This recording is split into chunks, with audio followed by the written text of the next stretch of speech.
International মিডিয়ায় report করা শুরু করেছিল। বেশিরভাগ আর ফিরে আসছে না।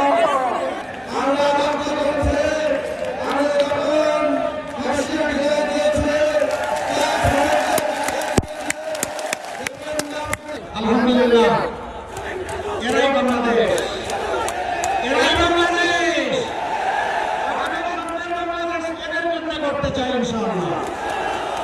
দেখেন না কি সুন্দর দাঁড়িয়ে লেগে আসছে, আমার গুরু আমার মতো সাদা করে ফেলছে, শুধু চুলটাকে দেখে আসছিল না বলে দিয়েছে। টুপি আমার ঠিক করেছে, জামা সাদা রেখেছে, তবে পাঞ্জাবি পরবে। যাও বাবা, ইনশাআল্লাহ। আসসালামু আলাইকুম। আমি আজকে ডক্টর শফিকুর রহমান সেজে এসেছি। আমার খুব ভালো লাগছে। আমার অনেক দিনের স্বপ্ন ছিল ডক্টর শফিকুর রহমান আমাকে খুলে নিয়ে এসে আমার খুব ভালো লাগছে।